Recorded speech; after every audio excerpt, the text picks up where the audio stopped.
ఇక విశాఖలో బొత్స సత్యనారాయణ మీడియాతో మాట్లాడుతున్నారు. లైవ్ లో చూద్దాం. సంక్షేమం ఆపడానికి ప్రయత్నం చేసి వాళ్ళు తిరిగి మళ్ళీ మేమే దాంట్లో అకౌంట్లో డబ్బులు లేవని చెప్పి మోసం చేయడం ప్రయత్నం చేసింది. అయినా వాస్తవాలు తెలిసరికి నిజాలు తెలుసు, అందుకే చేశారు. అందుకు రాజకీయాల్లో ప్రజా జీవితాల్లో నిజాయితీ ముఖ్యం, చెప్పింది చేయడం అనేది ముఖ్యం. ఓ బ్రాండ్ మాట తప్పుడు మనం తిప్పరని అది స్వర్గీయ రాజశేఖర గారికి ఉంది, మళ్ళీ జగన్మోహన్ రెడ్డికి వచ్చింది ఆ వారసత్వం. అదే రీతిలో ప్రజలందరూ కూడా వచ్చారు.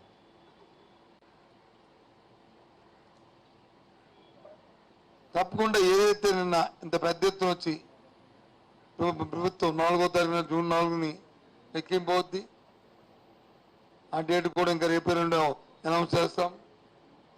ఇక్కడికే జగన్మోహన్ రెడ్డి వస్తారు, ఇక్కడే ప్రమాణ స్వీకారం చేస్తారు విశాఖపట్నంలోనే.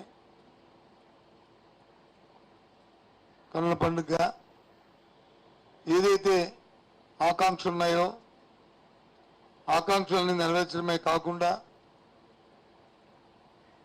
ఏవైతే ప్రభుత్వంలో రిఫార్మ్స్ ఉన్నాయో దాన్ని కొనసాగిస్తూ అటు విద్యలో కానీ వైద్యంలో కానీ దాంతోపాటు అభివృద్ధి కార్యక్రమాలు ముఖ్యంగా విశాఖ విజన్ ఏదైతే ఉందో విజన్ అచీవ్ చేస్తూ ఉద్యోగ అవకాశాలు ఇస్తూ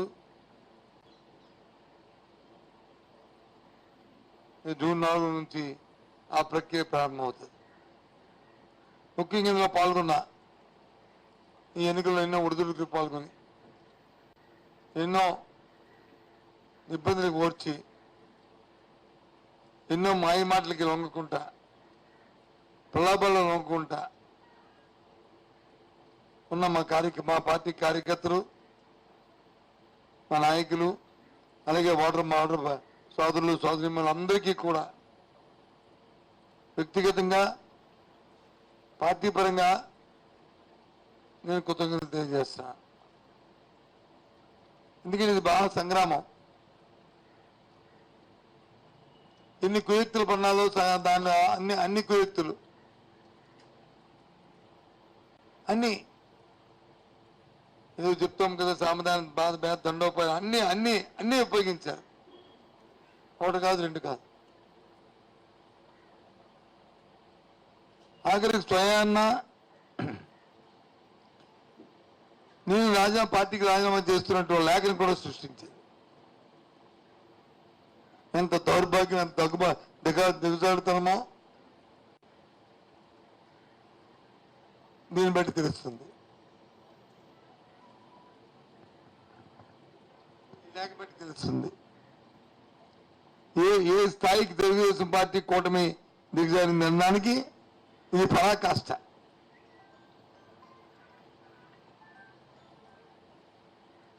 ఇది ఒక మచ్చుతుంది ఇలాంటివి, ఇది ఒక చిన్న విషయం.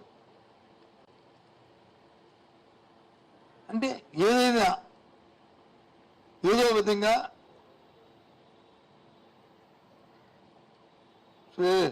వాళ్ళకి వచ్చిన కుతంత్రాలతో క్షుద్ర రాజకీయాలు చేసి బయటపడాలని ఏం పెడతారు? తెలుగుదేశం పార్టీకి చంద్రబాబుకి ఉన్న చరిత్ర ఈ రాష్ట్ర ప్రజానికి అందరికీ తెలుసు. మాయా, మోసం, దగ. అలాగే రాజశేఖర రెడ్డి గారికి, జగన్మోహన్ రెడ్డికి తెలుసు. ఏదైనా చెప్తుంది చేస్తారు, చేసింది చెప్తారు. రైతు పెట్టేవాడిగా ఉండాలి కానీ చేయి పట్టేవాడిగా ఉండకూడదు, చేయి పెట్టేవాడిగా ఉండాలని నానుడిని విశ్లేషిస్తారు. పేదవాడు కానీ ఉన్నాడంటే వారికి చేయూత ఇవ్వాలి. పేదవాడు పేదవాడిగా ఉండకూడదు. రైతు కూలీగా ఉండకూడదు. వాళ్ళు డాక్టర్, ఇంజనీర్ అవ్వాలి అని నమ్మిన వాళ్ళు. కూలీగా ఉండకంటే కూలి కూడా పెద్దవాడు అవ్వాలి, కార్పొరేట్ అవ్వాలని నమ్మిన వ్యక్తులు వీళ్ళు. ఆ విధంగా నమ్మారు కాబట్టి, ఆ విధమైన మేనిఫెస్టోని ఇచ్చారు కాబట్టి మాయని చెప్పకుండా ఈ 5 సంవత్సరాలు మళ్ళీ రిపీట్ చేస్తారని 5 సంవత్సరాలు నా పరిపాలన నమ్మి మీకు మంచి జరిగితేనే నాకు ఆశీర్వాదం కోరిన మరి నాయకుడు ఈ దేశంలో ఎవరు లేరు, జగన్మోహన్ ఒక్కరే.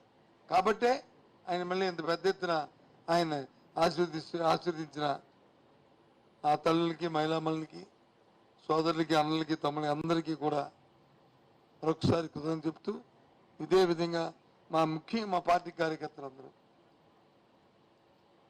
ఉన్న వాళ్ళందరూ కూడా చాలామంది చెప్పారు, సచివాలయం వ్యవస్థ పెట్టారు, కార్యకర్తలకు విలువ లేకుండా చేశారు అని. సచివాలయం వ్యవస్థ పెట్టింది అవినీతి రూపమాపడానికి. కార్యకర్త ఎప్పుడు కూడా నాయకుడి గుండెల్లో, పార్టీ గుండెల్లో ఉంటాడు. ఏదైతే జన్మభూమి కమిటీ లాంటి అవినీతి ఏవైతుందో అలాంటివి లేకుండా ఉండడానికి సచివాలయం వ్యవస్థ, అది ఏదైతే పూజ్య బాపూజీ కళల కన్నా గ్రామ స్వరాజ్యం గుమ్మం ముందే పరిపాలన ఉండాలని కోరుకున్నారో ఆ వ్యవస్థ అది బాగా మా కార్యకర్త అందరూ కూడా అర్థం చేసుకున్నారు. వాలంటరీ వ్యవస్థ ఎంత దిగ్విజయంగా జరిగిందో మన కరోనా వచ్చినప్పుడు కానీ తర్వాత జరుగుతున్న కార్యక్రమాల్లో కానీ ఏ విధంగా 100% దేశానికి అది కులమానికగా దిక్సూచిగా ఉన్నదో వాలంటరీ వ్యవస్థ,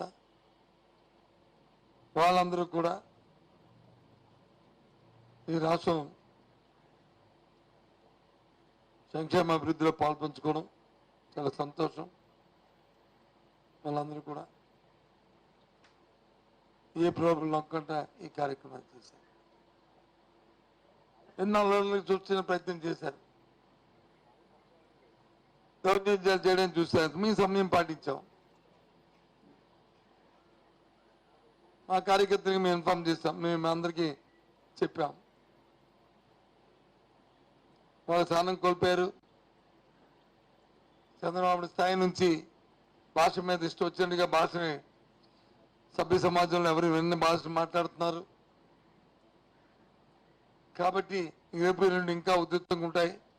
వాళ్ళ తాలూకా మాటలు కానీ, చేష్టలు కానీ, వాళ్ళ చేతలు కానీ ఎవరు కూడా ఉద్రేకపడద్దు. మన ముందున్న కర్తవ్యం రేపు ఈ రాష్ట్రంలో మళ్ళీ జగన్మోహన్ నాయకత్వంలో అధికారం తీసుకురావాలి. పేద ప్రజలకు మనం చేయూతనివ్వాలి. వాళ్ళ ఆర్థిక పరిస్థితి మెరుగుపరచాలి. అది సమాజంలో సమాజం బాధ్యత.